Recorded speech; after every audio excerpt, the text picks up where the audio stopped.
मोदींवर निशाणा साधलाय। नाशिकच्या सभेतून पुढच्या बातमीकडे, मतदानाच्या शेवटच्या टप्प्यात देखील गौप्यस्फोटाचा सिलसिला सुरूच आहे। उपमुख्यमंत्री देवेंद्र फडणवीसांनी उद्धव ठाकरेंबाबत आणखीन एक मोठा गौप्यस्फोट केला आहे। 2019 मध्ये महाविकास आघाडीचे मुख्यमंत्री शिंदेंना संधी देण्यात आली होती। ते 7 ते 8 तास मुख्यमंत्री पदी देखील होते, असा मोठा गौप्यस्फोट फडणवीसांनी केलाय।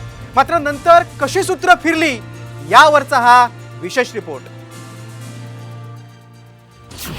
देवेंद्र फडणवीसांचा आणखी एक गौप्यस्फोट।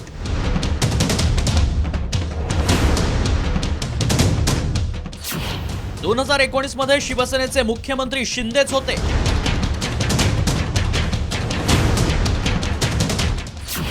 फडणवीसांनी पुन्हा साधला ठाकरेंवर निशाणा। उपमुख्यमंत्री देवेंद्र फडणवीसांनी उद्धव ठाकरेंबाबत आणखी एक गौप्यस्फोट केलाय।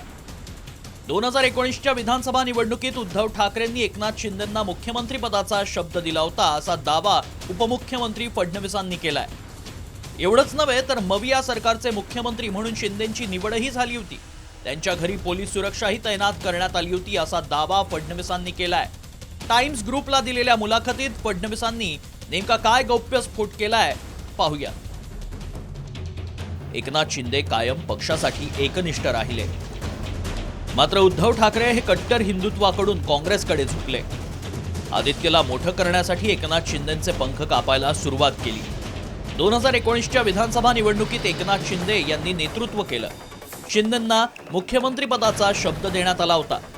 शिंदे 7 ते 8 तासांसाठी मुख्यमंत्रीही झाले होते। त्यांच्या घरी पोलीस सुरक्षा व्यवस्थाही तैनात करण्यात आली होती। मात्र उद्धव ठाकरेंनी स्वतःच मुख्यमंत्री होण्याचा निर्णय घेतला। राजकीय अस्तित्वाचा प्रश्न निर्माण झाल्यानं शिंदेंनी पुढे बंड केलं। 2 वर्षापूर्वी राज्यात सत्तांतर झालं। उद्धव ठाकरेंच्या नेतृत्वातील महाविकास आघाडी सरकार कोसळलं। एकनाथ शिंदेंच्या बंडामुळे राज्यात पुन्हा युतीचं सरकार आलं। एकनाथ शिंदे मुख्यमंत्री झाले। शिंदे भाजपसोबत गेल्यानंतर त्यांना मुख्यमंत्री पद मिळेल याची कोणी कल्पनाही केली नव्हती। 2019च्या विधानसभा निवडणुकीत शिवसेनेचं नेतृत्व शिंदे यांनी केलं होतं। त्यानंतरच्या राजकीय घडामोडींमध्येही ते होतेच। त्यांच्यावरच अनेक जबाबदाऱ्या सोपवण्यात आल्या होत्या। सरकार स्थापन होईल तेव्हा तुम्हीच मुख्यमंत्री, असंही शिंदे यांना सांगण्यात आल्याचा दावा फडणवीसांनी केलाय।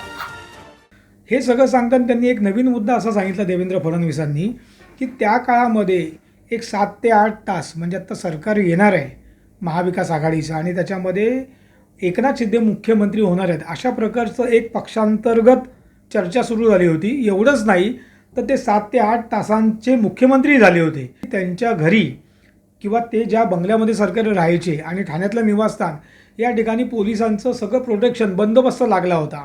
राज्यपालांकडून त्यांना असे संकेत दिले गेले होते। ते 7-8 तास मुख्यमंत्री झालेच होते, मात्र ऐन वेळेला फडणवीस म्हणाले की ते उद्धव ठाकरेंनी कसा निर्णय फिरवला हे सांगताना त्यांनी हे भाष्य केले। आता या गोष्टी निवडणुकीच्या काळात सांगायचं की 7 ते 8 तासासाठी मुख्यमंत्री कधी केलेलंच नव्हतं। 7 ते 8 तासासाठी मुख्यमंत्री काय नायक आहे का? नायक पिक्चरमधला अनिल कपूरसारखा नायक आहे का 7-8 तासासाठी का 24 तासासाठी मुख्यमंत्री? या सगळ्या गोष्टी भंपक आहे। या सगळ्या गोष्टी निवडणुकीच्या प्रचारासाठी वापरल्या जातात, परंतु त्याचा कोणत्याही या प्रचारावर परिणाम होणार नाही। फडणवीसांनी 4थ्या टप्प्याच्या मतदानापूर्वी 1999च्या युती सरकारबाबत गौप्यस्फोट केला होता। आता 5व्या टप्प्यातल्या मतदानापूर्वी फडणवीसांनी दुसरा गौप्यस्फोट करत ठाकरेंना पुन्हा लक्ष करण्याची संधी साधली। त्यामुळे अखेरच्या टप्प्यातलं मतदान संपेपर्यंत आणखी किती गौप्यस्फोट राज्याच्या जनतेला पाहायला मिळणार याबाबत उत्सुकता आहे। ब्युरो रिपोर्ट, साम टीव्ही न्यूज, मुंबई।